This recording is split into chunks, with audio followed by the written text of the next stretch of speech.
Bueno, Sebas, nos vimos la película The Omen, La Profecía, de 1976 de Richard Donner para este episodio de Cine Me Llaman Podcast. Y te quería hacer una pregunta. Si te parece, es como, digamos, como una idea que quería como flotar. Si de pronto la película se podría no solamente como categorizar como una película de terror, sino también una película estilo galo italiana. Y Mm, vamos a ver si me entiendes el porqué. sí, por el tema de, pues como de ese tema de sociedades secretas y de brujas como escondidas y de pronto se me ocurre como eso, pues.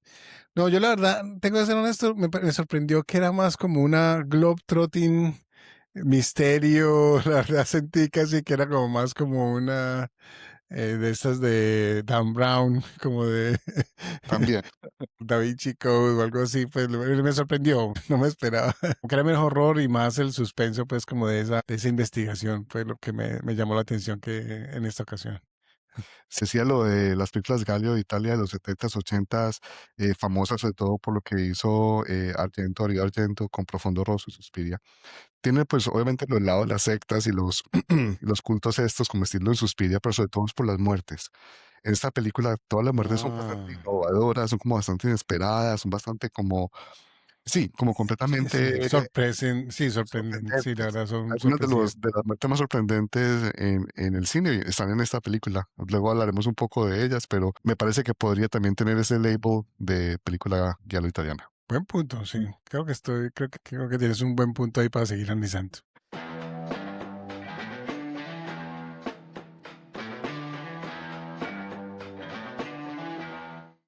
I'm your number one fan. There's nothing to worry about. Hola y bienvenidos todos a un nuevo episodio de nuestro podcast Cinema Jam, un podcast donde dos amigos se reúnen para hablar de películas, compartir análisis, comentarios y básicamente hacer algo que nos gusta mucho, divertirnos y compartir esa diversión, realmente, ese entretenimiento con nuestros oyentes. El amor por el cine. El amor por el cine, básicamente, y hablar de cine, que creo que es lo más importante de este podcast. Quiero aprovechar este momento para recordarles que Cinema Jam Podcast se encuentra disponible en las diferentes plataformas de... Voy a decir eso otra vez. Aprovecho para recordarles a todos que Cinema Jam Podcast se encuentra disponible en las diferentes plataformas de podcast y videos, como Spotify, Instagram, Facebook y YouTube.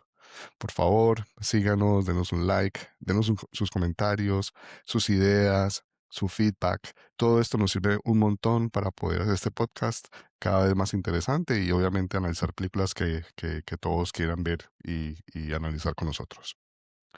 También les recordamos que estamos muy próximos a lanzar nuestro nuevo sitio web. Está en modo beta, creo que ya está disponible. ¿Sí? Sí, en cinemajam.com la gente ya puede empezar a mirarlo, pero todavía faltan detallitos, sí. Detallitos, exacto. Pero sí, pueden empezar a mirarlo, como dice Sebas, y también a darnos sus comentarios. Y la idea es que sea un sitio para poder también tener nuestros episodios y que la gente pueda ir y ver el contenido que ya hemos generado en el pasado. Y una comunidad, queremos es crear una comunidad realmente alrededor del cine de género, básicamente. Y que Excelente, sea bilingüe es muy importante. Esos pocos podcasts ofrecen ambos en inglés y en español, entonces estamos orgullosos de eso. excelente. Bueno, como siempre, soy Pablo Vélez desde Montreal, Canadá, y me acompaña desde Austin, Texas.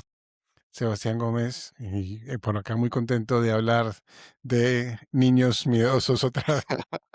Es el tema de esta noche y la verdad es parte de este ciclo que estamos cerrando en el mes de enero, que hemos denominado el terror de gran reserva. Terror de gran reserva es un género, es el nombre que le hemos dado Sebastián y yo a este género de películas de terror hechas por directores que tienen un recorrido, digamos, un poco más tradicional, clásico en el cine, que tuvieron un impacto muy grande con películas que tal vez fueron inclusive obras maestras, ganadoras de Oscar, muy reconocidas y demás, pero que también han tenido películas de terror que han dejado una marca muy grande, que se han vuelto películas de referencia por su sofisticación y por lo que han representado en el mundo del cine. Por eso lo de terror de gran reserva. Mm. Hasta ahora, Sebas, hemos visto, y quiero recordarle a nuestros oyentes, nos hemos visto primero Misery de Rob Reiner, fue la primera película del mes, ¿correcto? Y en especial, pues, que fue un medio homenaje a Rob Reiner, pues, que había recién parecido. Exacto. Luego de esa película nos vimos El silencio de los inocentes, El silencio de los inocentes de Jonathan Demme. de Jonathan Demme, correcto. Luego fuimos un poco más en el pasado y nos vimos Seconds de John Frankenheimer, una película de 1966 en blanco y negro que fue una experiencia bastante interesante para ser así para mí.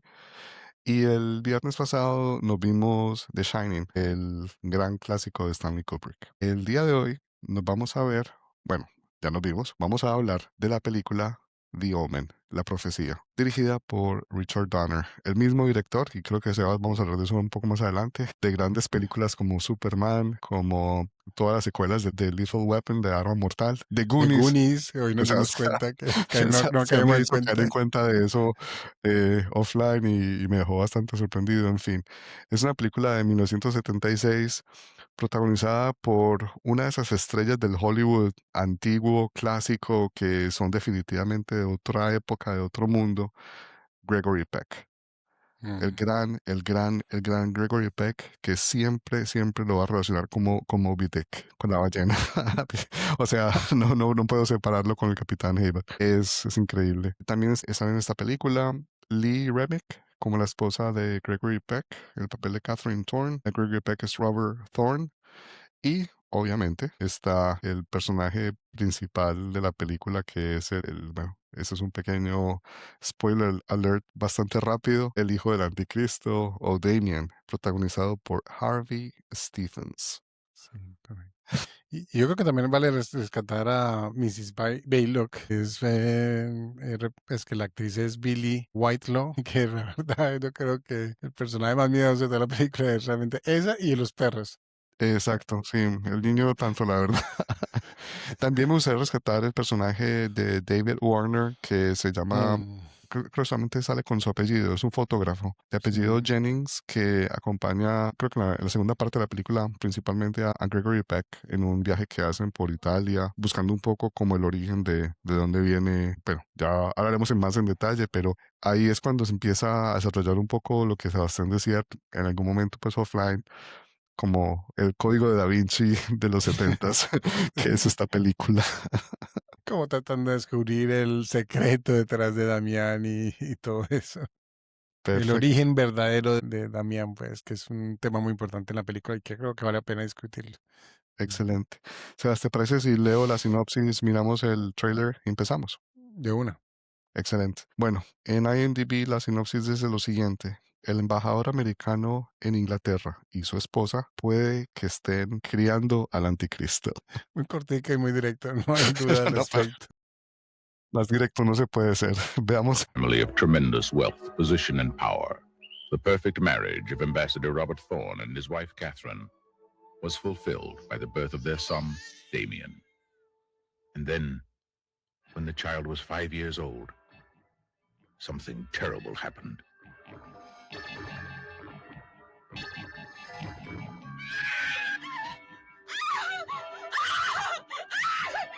And then it happened again.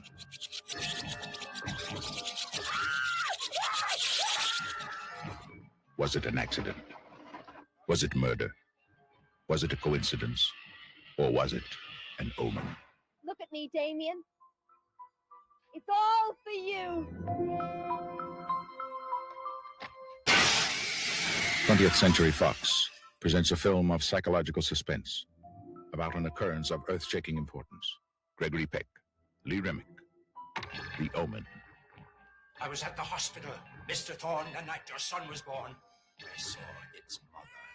Hace unas muy buenas preguntas en el trailer. ¿De dónde viene? ¿Qué es lo que quiere? Las cuales no son respondidas en la película, pero bueno. La película es casi una precuela, ¿no? En cierto modo, da esa sensación Bueno, de Sebas, que ya empezada la historia. siempre hacemos en este podcast, Sebas, ¿cómo te pareció? No, es tremenda la película, la experiencia de verse esta película por primera vez, de principio a fin, ¿cierto? Es como lo que hablábamos la semana pasada. Yo creo que me la había visto, estoy casi seguro que me la había visto, me había visto también entonces hay un remake del 2006 con Lee Schreiber y Julia Stiles. Y me acuerdo que ese me lo había visto, pues, pero la verdad, esta película particularmente tiene cosas que sorprendieron bastante porque no recordaba lo mucho que se demora en realmente pues como que empiece como ese suspenso a pasar. Uno realmente conoce mucho de la familia antes de que las cosas misteriosas empiecen a pasar, pues lo que decían ellos, que a los 5 años es que realmente todo empieza a cambiar. Y lo mucho que le dan realmente a entender el peligro en el que están realmente, como todos ellos, pues, ¿cierto? Y el final, quiero que lo hablemos, la última toma me pareció espectacular, que uno entiende hacia dónde iba, pues, me pareció excelente, pues como que ese final, pues como que lo que siembra ahí fue tremendo. Entonces, sí, ¿y a ti cómo te pareció la película? ¿Esta era la primera vez que la veías o ya la habías visto por primera vez? No, ya la había visto antes varias veces. Es uno de esos clásicos del cine. Me pareció una película que es perfecta para el género que estamos hablando pues en este Sí. mes, lo del terror de Gran Reserva, porque Richard Donner es un gran director conocido por películas de diferentes géneros, la verdad. Es bastante Y es, versátil. y es un maestro del ritmo. O sea, no hay un minuto perdido en las películas de él. Sí. Siempre algo pasa y, o sea, a pesar de que parece, da la sensación de que es lenta al principio, no, ningún minuto es perdido. Es verdad, es verdad. Luego, cuando hagamos un poco el ranking del mes, cuando lo comparemos con otras películas, tengo algunos puntos pues para hacer sobre eso, para resaltar sobre eso, pero dentro de todo lo que hemos visto hasta ahora, es una película pues que entra perfecto en el género. Me gustó muchísimo la actuación de Gregory Peck. A Nuevamente, pesar de que no sentías que Roto era un poco viejo para el papel que supuestamente estaba haciendo. bueno, o sea, Yo lo sentí, yo no voy a negar que lo sentí un pues, poco. no sé, vos y yo tampoco es que seamos tan jóvenes, pero bueno. Bueno, sí. Pero no, es un buen punto. De pronto se veía más como el abuelo que como el papá de niño, En la algunas, verdad. en algunas escenas sí, no voy a negar. Sí, sí, sí. Pero le da Pero una, una actuación excelente, pues no voy a no, y negar le da una que... clase, le da una aura, una cosa impresionante a la película. Y esa cosa es que siempre me ha fascinado de ver películas con actores que son de ese calibre, de ese talante, de esa época. No sé, lo diferente que a los actores de hoy en día, ¿sí me entendés? Sí, No sé, hay algo y no es porque sean, no sé, como sin expresión o algo, no, para nada, es todo lo contrario, es simplemente que emanan una cosa que es increíble. Y en esta sí, película no, se nota un montón eso. es irónico. En esta y la semana pasada lo hablamos un poquitico en The Shining y también cuando vimos la otra también sentí un poquitico eso, de Seconds, que Sí, no requieren, o sea, no dependen de cómo se ven, sino de cómo proyectan, ¿cierto? O sea, es un tema de sí, proyección. Se proyecta como un líder del mundo, como el embajador de... Uno nunca lo ve trabajando, o sea, es el embajador más malo del mundo. En especial que el año pasado me vi la serie de Diplomat, donde la diplomática esa siempre está trabajando. Y en ese embajador nunca, siempre está paseando, siempre está sacando al niño, pero siempre, o sea, uno dice, "Oiga, no hay duda que ese es el jefe. O sea, ese es el jefe de sí, esa casa, el jefe el embajador, el amigo del presidente, etcétera, etcétera, etcétera. sí. Mm. Sí, es increíble, ¿no? Y es todo, es el tono de voz, la presencia, cómo se viste, todo. O sea, es una cosa impactante lo de Gregory Peck. Sí. Y a mí también me gustó mucho Lee Remick. No sé cómo te pareció ella como Catherine Thorne. También, sí, la verdad es que también. La verdad es que fueron una pareja excelente que Mm. tal vez estoy haciendo rápidamente un recuento en mi cabeza. Desde que nos vimos Misery, no ha habido como una pareja tan balanceada. Y bueno, me refiero pues pareja, en el caso de Misery, En a esa pantalla, relación. pues una pareja en Exacto, pantalla, sí. exacto. Y a la relación pues que eventualmente desarrollaban tanto Kathy Bates como James Caan en esta película, pues Gregory Peck y obviamente pues la chica Lee Remick tienen ese mismo como esa misma fluidez, esa misma naturalidad en esa relación. Que Sí, por ejemplo, cuando nos vimos Seconds, la película de John Frankenheimer, Rock Hudson y la mujer pues con la que salía, no sé, no lo sentí como tan natural. sí, Y particularmente del lado de él realmente no había como amor. sí, sí, Ella era un poquitico mejor como, por lo menos, como seducirlo, puede ser, pero sí sí, faltaba como algo él era ahí. demasiado como sí, plano, como sin sentimientos. Bueno, y en The Shining, lo que sí me gustaría como resaltar es, bueno, había un balance no muy adecuado entre los dos actores, porque es que Jack Nicholson es un monstruo, es una bestia, es una cosa impresionante. Sí, y y Shelley opacaba además. Duvall. Y Shelley Duvall, aunque yo la defiendo porque me parece que hizo una gran actuación, no fue un buen balance. Estaba muy opacada, estaba muy limitada cuando compartía con él. Cuando estaba ella sola, era excelente. No sé, O cuando creo, estaba ella con el niño, o cuando estaba con el niño, con exacto. David en ese caso. Pero en esta película, Gregory Peck y Lee Ramick, en todas las escenas que van juntos o cuando están solos, llevan muy bien la película. No se complementan muy bien. Y creo que tienen una de las parejas más dinámicas que hemos visto hasta ahora. Sí. Es interesante comparar esta después de ver The Shining, porque en The Shining hay mucha interacción con el niño de la pareja principal, pues Jack y de Wendy. En cambio, en esta prácticamente no tienen interacción. Siempre es como con los sirvientes o Y con con la los nana, payasos y la nana, sí, exacto. la Eso nana me del llamó mucho la demonio. atención. ¿Por qué te gustó tanto la nana del demonio?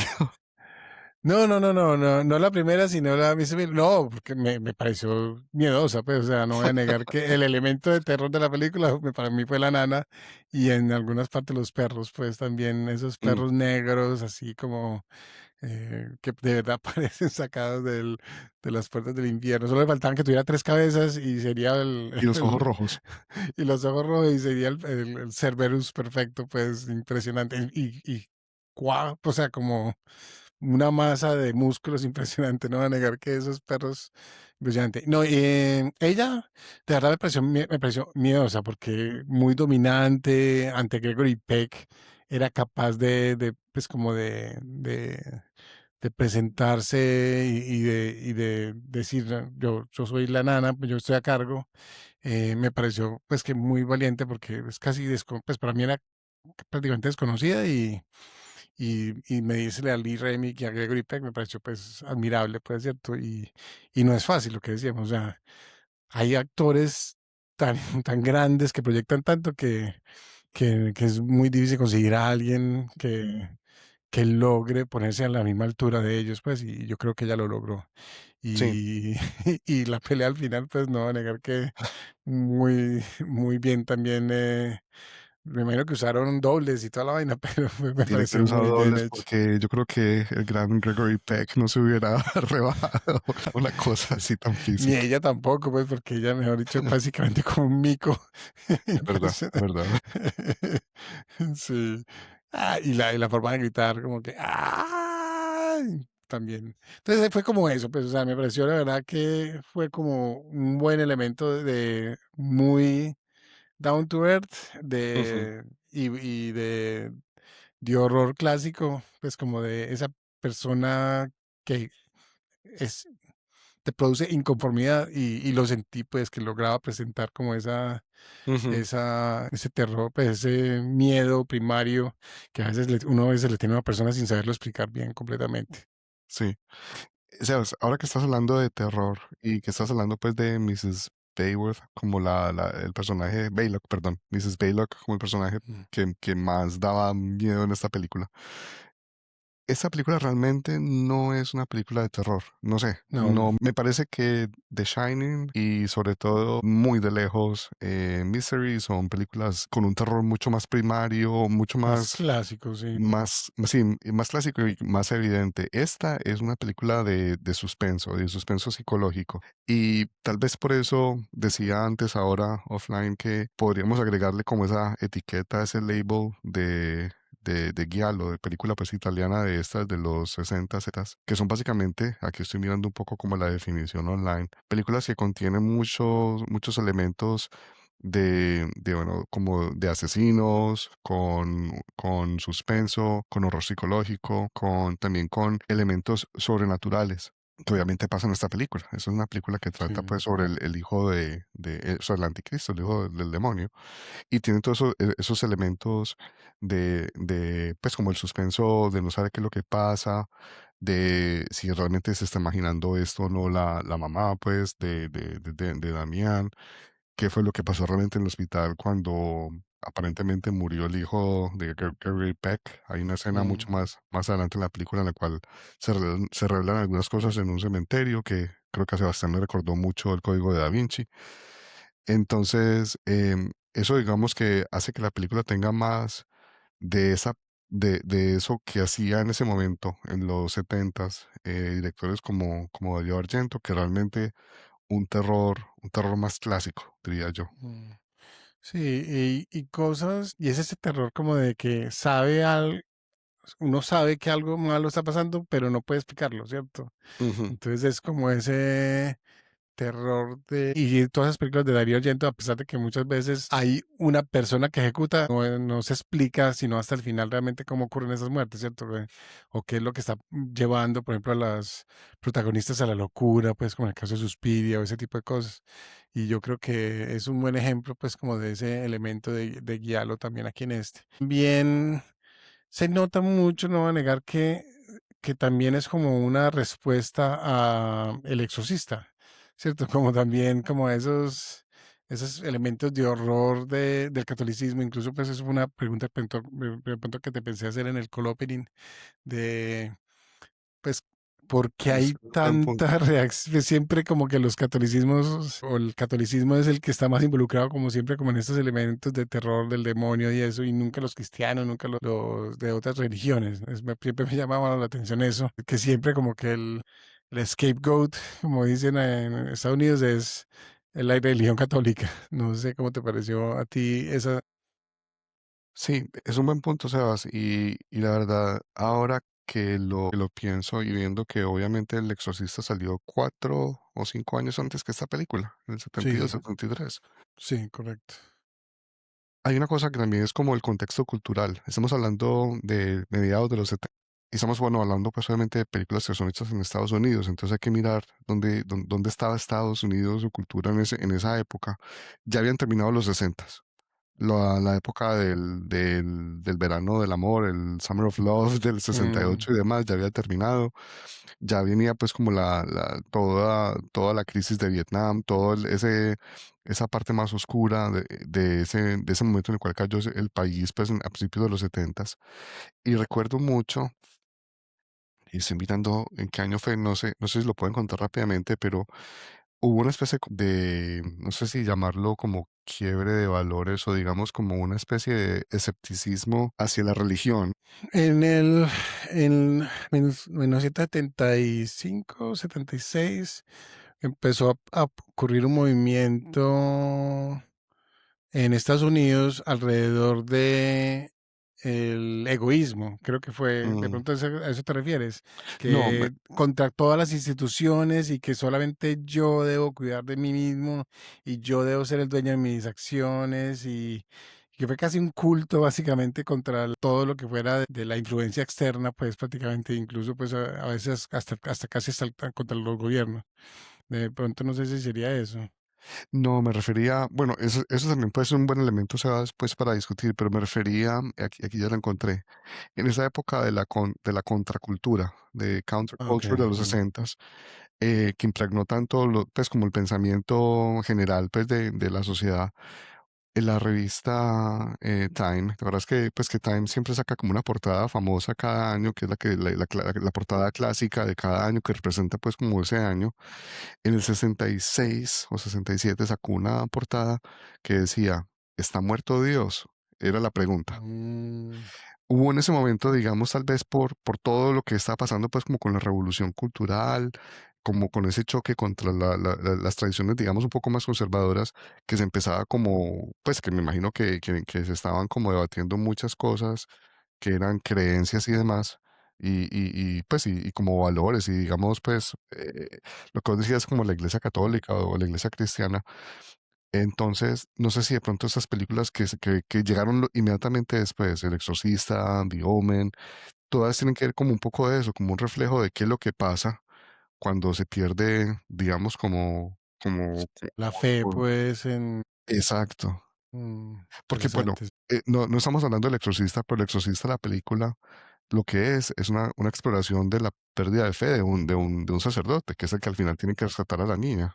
Y de la Ah, mamá también, creo que la mamá era católica también y sí, deja de ser católica y eso es lo que permite como que exacto. insinúan de que abre la puerta a que entrara el demonio en la casa también. Algo Sí, así, un montón exacto. de cosas, sí. Entonces puede que sean como esos La detalles los suma de cuales, todos esos detalles. de todos los detalles lo que haya llevado, que hubiera pues como habido ese interés con lo que vos decís, pues como con temas de posesiones, de exorcismos y en este caso pues del hijo del anticristo. Sí, es interesante. Uno se pone a analizar, pues, y creo que la única película de exorcismo que hemos visto, de así como directamente relacionada con cristianismo, ¿cuánto fue la que nosotros vimos? La del El último exorcismo. el último exorcista, que era pues literalmente cristianos y no Sí, católicos. y no católicos, exacto, era un poco un Mm, enfoque diferente, es bastante interesante. sí, fue interesante verlo. Y aún así no ahondaron mucho pues realmente en el tema, pues, ¿cierto? Entonces pero igual fue interesante pues como verlo. Bueno, ¿cuáles fueron las escenas favoritas? De pronto hablemos un poquitico. Bueno, no hemos hablado, antes de que hablemos de las escenas. Esta película ganó un Oscar, el único Oscar que ganó, y fue nominada a un mejor, al BAFTA, a la mejor actriz de soporte, que fue la que mencionamos ahorita, pues Mrs. Baylock, que es la actriz Billie Whitelaw, y el compositor, el gran compositor es Jerry Goldsmith, fue nominado y ganó el Oscar como la mejor banda sonora. Y pues es una banda sonora, la verdad, memorable, pues, porque son como esos cantos, pues, no sé si Los llamarlo coros gregorianos o coros, pues, en que van latín. subiendo de tono, pues, cuando las cosas van pasando y casi tapan el sonido, pues, o sea, hay varias escenas de tormentas y eso, y el canto va subiendo y va tapando prácticamente la Digo, tormenta. a que me recordaron y es completamente lo cuando nos vimos Indiana Jones y el Templo de la Perdición, que Ah, cuando cantan sí, en el templo, que es sí, lo mismo, son como esos coros que son como voces masculinas, como increchendo, así subiendo. sí, sí, Yo pensaba a cada rato, eso me suena como el Templo de la Perdición. parecido, suena parecido, sí. Bueno, hablemos de las mejores escenas, de pronto, ¿cuáles son tus escenas favoritas? Otro punto por el cual esta película debería categorizarse como una película Un giallo clásico, es, sí, no, y también pues por el estilo como lo que hacía Argento con sus muertes innovadoras e inesperadas, fueron eso, todas las escenas en las cuales empezaban a morir los actores secundarios, todas eran cosas completamente inesperadas y que se nota que pusieron mucha atención a cómo ejecutarlas. No sí, mencionamos un pues, poco, y Sebas. son largas, son como casi 5 minutos de tensión que sabe que algo va a pasar porque la música cambió, pero uno no sabe en qué momento va a ser el momento de acción, digamos así, o Sí, de terror. Ujú. y nos faltó de pronto, y pedimos disculpas a nuestros oyentes, si nos lanzamos de una al análisis. No hicimos como un resumen rápido que hacemos de la película Sebas, porque Es que el resumen lo leíste, o sea, es un embajador de Inglaterra, tienen un niño, 5 años, sabemos que el niño no es el hijo de ellos, de pronto podemos decir esa parte. sí, Eso no lo mencionamos al principio. El hijo no es, o sea, el hijo de ellos supuestamente murió y le ofrecen al embajador, que era embajador de Italia en ese momento, le ofrecen cambiarlo pues le ofrecen a otro sí, hijo, pues otro puesto, niño que claro, sí, nació en el mismo día, y nació el 6 de enero no, de, 6 de perdón, el junio, 6 6 de 6 junio a las 6 de la mañana, sí, exacto, ahí 666. está. Ah, Entonces, Gregory Peck o Robert Thorne es el único que sabe que ese niño fue cambiado. Y sí, obviamente, pues los curas, pero ya luego cuando vuelven a investigar, se dan cuenta que el hospital fue quemado, empiezan a descubrir, pues, un montón de misterios, pues, y en especial, pues, porque aparece un cura, un padre, el que vemos en el Father Brennan, que es el que vemos que vimos en el tráiler, pues muy prominente al final sí. particularmente, que es el que le advierte, tiene que matar a ese niño tiene, pues no es lo que parece, etcétera, etcétera, etcétera.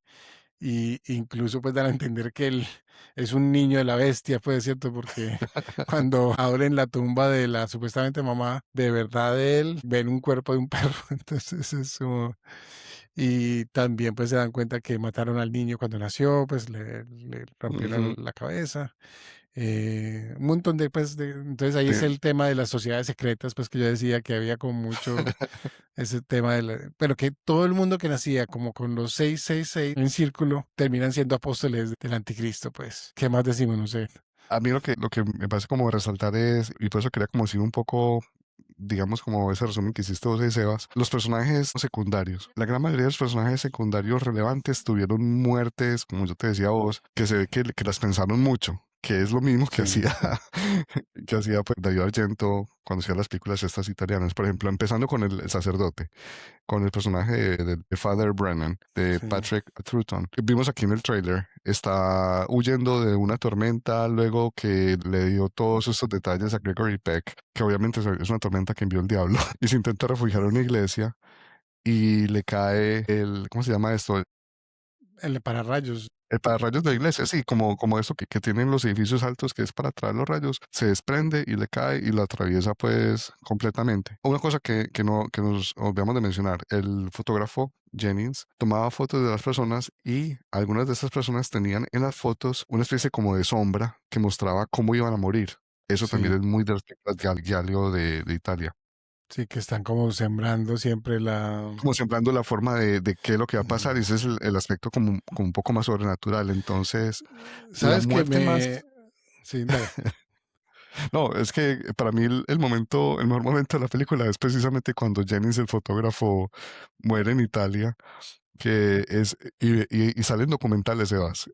Me vi un documental que hablaba de las mejores películas de terror, sale The Omen, y decían que lo mejor de la película era esa escena, Sí. porque básicamente es una escena que es completamente coreografiada, en la cual un camión que se detiene y cuando está el fotógrafo básicamente como un poco agachado, un vidrio que lleva en la parte de atrás se suelta y lo decapita.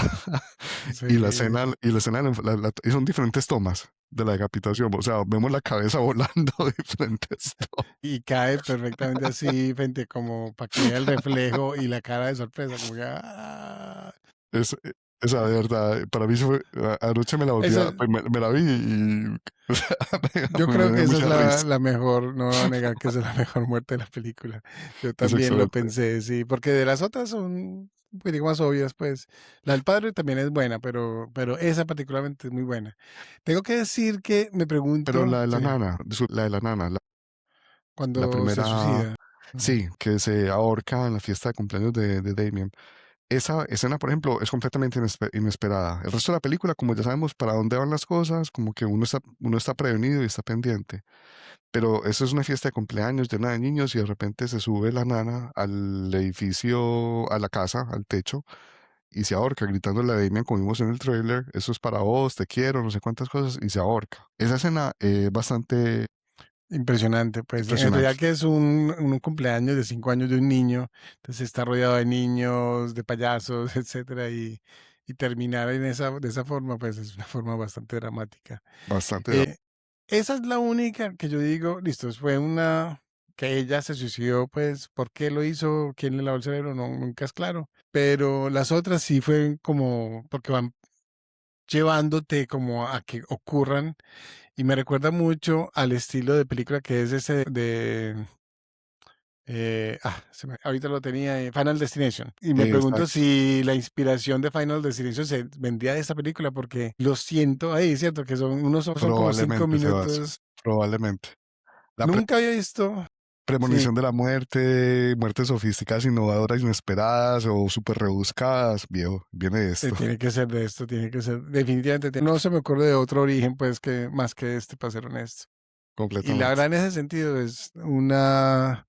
Uno entiende por qué la película se volvió, pues, como de culto pues, ganó tanto reconocimiento, porque sí hay varios elementos interesantes. ¿Será que hablamos del final? ¿Quieres que hablemos del final de una vez? Hablemos del final, Sebas, y quiero que dejemos un poco de espacio en este episodio para que hagamos el ranking de las películas Listo, perfecto. de este mes.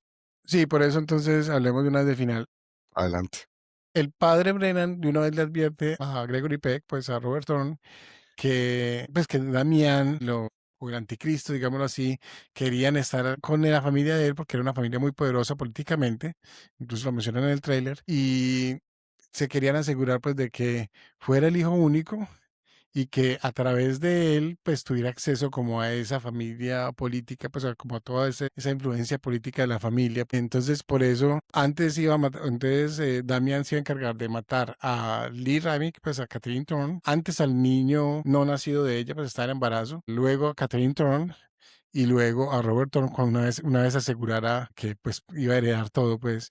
Pero la sorpresa más grande de la película es que como él era tan amigo del presidente de los Estados Unidos, termina como, pues dan a entender que termina adoptado por el Adoptado por el presidente y la presidente. primera dama de los Estados Unidos. No muestran las caras, no muestran quiénes son, pero simplemente muestran a él agarrado a Damián agarrado de las manos de ellos y fue como que, ok, eso es un final bastante bueno y no voy a negar que bueno, pues se parece a los hijos de ciertos presidentes, particularmente en las primeras, en los años de presidencia. Excelente, no, excelente. Sí, la verdad es que es un buen final, inclusive antes de ese final, cuando vemos que no hay un final tradicional, es decir, Gregory Peck no logra derrotar básicamente al hijo del demonio. Tenía que matarlo, pues, o sea, Tenía que matarlo, una cosa muy dura para un papá y todo, lo tiene que llevar pero a a la la final se iglesia, decide hacerlo, sí, ponerlo en un altar, coger unos cuchillos y básicamente matarlo. Y en ese momento llega la policía y obviamente piensan le que está dispara. atacando a un niño y lo disparan. Es un poco como el estilo, no sé, como el final de Night of the Living Dead, de La Noche de los Muertos Vivientes, que igual el que pensamos que iba a sobrevivir, el que logra ser el héroe, al final lo matan porque lo confunden, porque piensan que es uno de los malos. Lo mismo que pasa en esta película. Entonces, es un buen final. No es un final, no es Pues es un final triste y deprimente. Y lo que por eso decía yo es como parece que fuera la precuela a algo más que va a pasar. Por desgracia creo que las secuelas no son muy buenas, pero bueno. Sí, aparentemente es un desastre, no, no me las veré y Yo no nunca me las las he visto, pues solo me vi no sé, la verdad ni sé por qué terminé viendo el remake del 2006. Pero bueno, para que empecemos a hacer el ranking y demás, te quería solamente hacer las preguntas que siempre hacemos al final de nuestro análisis. ¿Te gustó? ¿La recomendás? Y te la volverías a ver. yo creo que sí. La verdad, en los tres sí, porque, o sea, es un precedente a un montón de películas y yo creo que vale la pena verlo. O sea, creo que vale la pena que la gente estudie la cantidad de ideas interesantes que trajo al cine de Hollywood. No voy a negar, pues, que creo que el comentario de Pablo fue muy interesante de que muchas de estas ideas ya venían de pronto de ese cine de horror italiano llamado Giallo. Entonces, que el hecho de que hayan traído eso al cine de Hollywood me parece que fue muy valioso, pues, y la verdad la dirección de Richard Donner me pareció excelente. Entonces sí, lo recomendaría, me la volveré a ver probablemente otra vez y sí, me gustó bastante. Excelente. Igual, las tres preguntas, las respuestas son las mismas, de mi lado. Listo. Entonces sacamos la clasificación del mes, ranking del mes. Este mes, para recordarle a los oyentes, nos vimos Misery de Ujú. Rob Reiner, nos vimos The Silence of the Lambs de Jonathan Demme, nos vimos Seconds de De John John Frankenheimer. Frankenheimer, nos vimos The Shining de Stanley Kubrick y esta es de Omen de Richard Donner. Entonces, honestamente, yo propongo The Shining de número 1. Esa sería, no sé, hay algo, a pesar de que es la película que más rechacé inicialmente, sigue siendo tan bien hecha que es difícil rechazar. Sebas, Yo, yo te iba a proponer Misery de primera. Misery.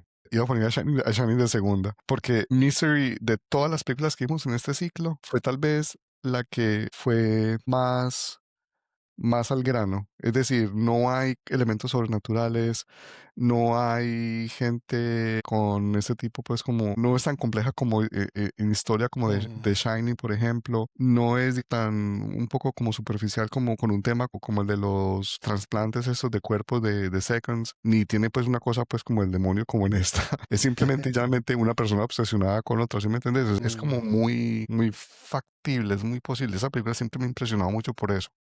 Sí, no sé, la verdad, esta fue la primera vez que me la veía, entonces ahí sí, no sé, porque incluso yo pondría a The Silence of the Lambs de segundo y Misery de tercero, entonces, pero Misery y The Silence of the Lambs me parece que son tan buenas las dos, Sí, es que porque las actuaciones de los dos principales, pues pues, Anthony Hopkins y Kathy Bates, son tan impresionantes que bueno, es difícil, no de te lo voy a que negar podemos que... estar de acuerdo, creo que son las dos últimas. Creo que son Seconds y esta. Sí, sí, es muy buena, pero... Y Seconds también es muy buena, pero sí, yo creo que también son como de otra época, pues no sé, es como... Sí, tal mm, vez pensás que podríamos poner a Seconds como la última y cuarta The Omen. Sí, yo creo que mejor, sí. Sí, Yo también creo que sí. sí. Sí. Sí, si ponemos The Shiny de tercera, Silence of the Lambs de primera y Misery de segunda. Estás moviendo de Shining del primer puesto. Estoy pensando en moverla al tercer puesto. Es que les voy a negar Uf, que, pues, The Silence of the Lamb no, sí, es una muy buena película, de verdad. ganó a mejor director, mejor película, mejor actor, mejor guión. Y esta vez que me la vi como con tanta atención y realmente pues como súper concentrado, me impresionó. Y la influencia, no te voy a negar que lo que mencionabas vos de que todas esas películas de Dale, procedimentales de los me 90 convenciste. después, The Silence sí, of the Lambs, es la primera. sí. Y estoy de acuerdo con Misery. Es que Misery también es fenomenal. Y es el mismo tema de la cabina aislada, pues obviamente en una dimensión mucho más grande.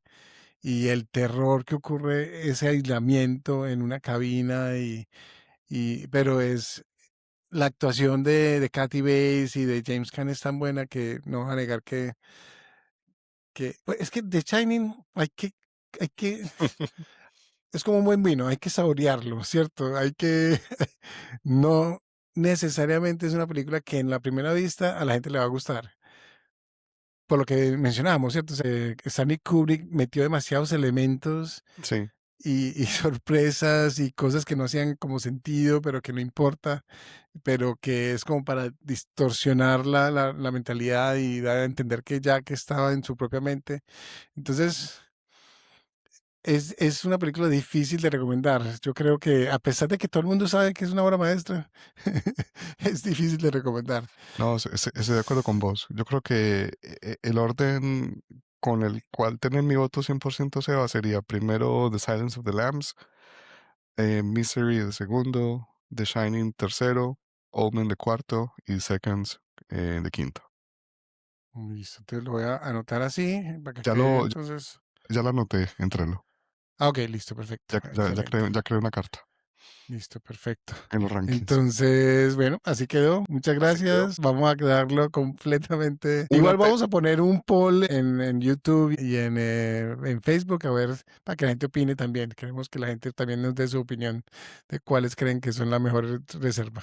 Exacto, pero muy sinceramente para las personas que escuchan este podcast, estas 5 películas son extraordinarias, son todas muy Extraordinario, buenas. sí. Como decía Sebas, con su analogía con el vino, son todos vinos diferentes, de diferentes cosechas, con diferentes aromas, diferentes texturas y demás. Son muy difíciles compararlos. Creo que este ha sido el ranking más difícil que nos ha tocado, Sebas, y a mí, porque lo estuvimos pensando mucho cada uno por su lado, pero Y la no lo verdad, quisimos hacer hasta el final, y no lo quisimos en hasta el conscientemente. final, exacto. Pero no, Mm, todas son buenas, todas son excelentes, altamente recomendadas por nosotros.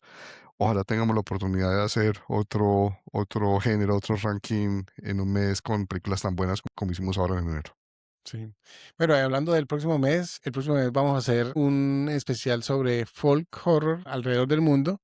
Entonces creo que vamos a ver unas películas bastante interesantes también supuestamente que pueden ser una buena exploración. Pues vamos a ver Star Acre, La Llorona, una película guatemalteca. Parece ser que está bien recomendada. Yo tengo curiosidad, entonces por eso la puse.